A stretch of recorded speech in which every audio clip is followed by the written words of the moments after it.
Buenas tardes a todos. El tema que vamos a discutir el día de hoy en el panel de discusión es la eutanasia. Nos acompaña la prestigiada abogada Ivette Antonia Lara Hernández y el prestigiado doctor Gerardo Arquejo Morales. ¿Qué es la eutanasia? La eutanasia es la intervención voluntaria para provocar la muerte. El término se aplica en veterinaria y en medicina, en cuyo caso se refiere aplicado a un paciente terminal o crónico grave, con la intención de evitar sufrimiento y dolor. La eutanasia es acabar con una vida de mucho sufrimiento sin dolor. Es un procedimiento voluntario, intencionado, estudiado y consciente que realiza un médico para acelerar la muerte de un paciente terminal de algún padecimiento incurable, a solicitud consciente, estudiada y deliberada del enfermo o familiares, quienes le solicitan al médico que realice sobre el paciente para así dar fin con el dolor y el sufrimiento de intolerables enfermedades. El tema ha generado desde antiguo distintas opiniones, como ha destacado el informe del Comité de Bioética de España del año 2012. Existen diferentes leyes sobre la eutanasia en cada país.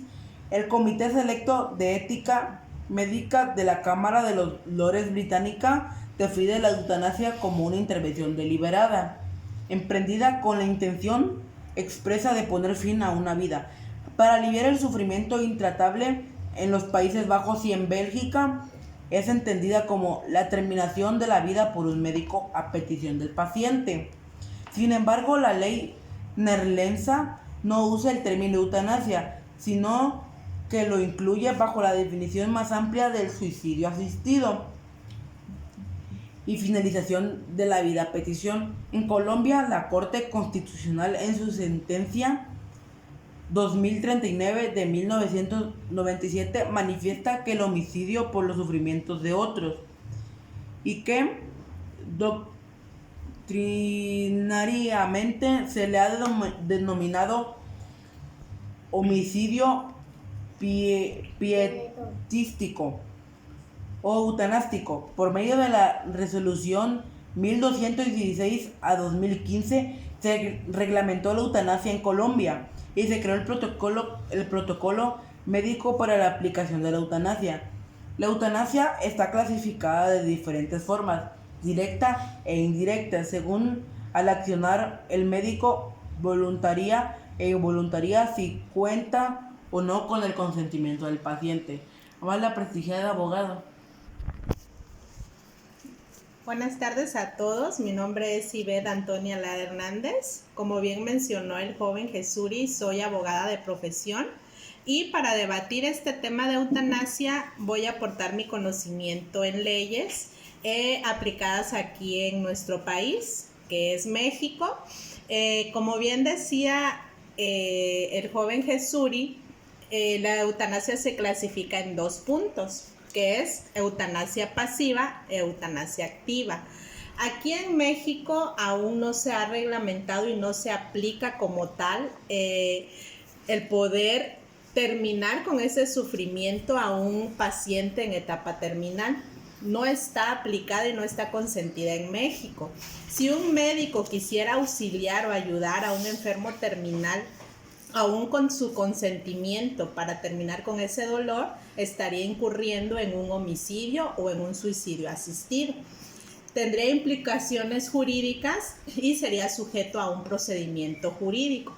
Entonces, por eso es importante que se conozcan las leyes que aplican a nuestro país, porque cierto lo es, en otros países donde ya tienen una mentalidad más abierta, se ha llegado a la conclusión que sí es válido el derecho de petición del paciente, es aplicable la eutanasia. Desafortunadamente aquí en México no se aplica porque nuestra misma religión opone a que la Corte acepte que se pueda aplicar esa terminación del dolor, porque la mayoría de las personas que radicamos aquí en nuestra comunidad mexicana son católicos, y el catolicismo determina que no somos nadie, ni aunque tengamos esa voluntad o demos esa autorización, no podemos terminar con la vida porque el único que decide es Dios, ¿verdad?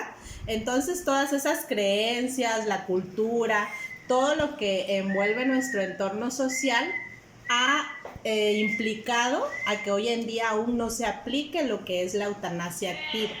¿Qué sí se aplica? La eutanasia pasiva. ¿En qué consiste? En aquel paciente en etapa terminal se deja de suministrar los medicamentos como tal para acelerar la muerte, ¿verdad? Entonces estamos en el entendido de que aquí en México aplicamos eutanasia pasiva, el dejar de, más no la activa, que sería dar o suministrar el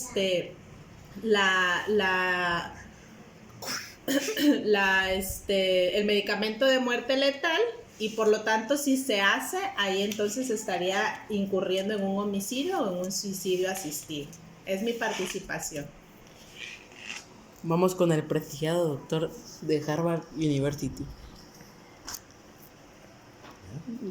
Buenas tardes, yo soy el doctor Gerardo Arguijo Morales, y yo les vengo a ampliar un poquito todo de lo que se ha hablado, de lo que ha dicho la abogada, pero en unos términos ya más estrictos, ya como se denomina, ¿verdad? Hay 3 formas en las que se puede ayudar a un paciente a tener lo que se le denomina una muerte digna. El punto número 1 es la eutanasia, ¿verdad? Esto implica la intervención directa de un médico para acelerar la muerte del paciente. Puede ser por medio de una inyección letal, o puede ser por medio de algún otro medicamento que acelere el proceso que el paciente tiene y lo lleve a tener su muerte, que él desea, ¿verdad? El segundo es el suicidio asistido. Ahí es el propio enfermo el que pone fin a su vida. ¿Cómo lo va a hacer? Bueno, el paciente niega el permiso para que se le puedan administrar medicamentos, para que se le pueda conectar a un respirador, por ejemplo. El paciente dice ya no, deja de tomarlos, no se le puede obligar. Entonces lo que se denomina el suicidio asistido. Y por último tenemos la sedación terminal. Esta es la que alivia el dolor en los momentos finales del paciente. Ya cuando un paciente tiene una enfermedad terminal y los médicos hemos determinado que ya no hay nada más que hacer, ¿verdad?, para que este paciente se recupere por la gravedad de su enfermedad. Bueno, pues lo que hacemos es sedarlo, dormirlo, en pocas palabras. Dormirlo para que ya no sufra más, para que ya no esté consciente y pueda poco a poco, en el momento en que Dios lo decida, dejar este mundo, perder la vida. Eutanasia, suicidio asistido, sedación terminal o cuidados paliativos son algunos de los términos sobre la muerte digna que aparecen en los titulares de los medios de comunicación cada vez que este asunto vuelve al primer plano de la actualidad. Esa es mi participación. Muchas gracias. Muchas gracias. Este ha sido mi panel de discusión.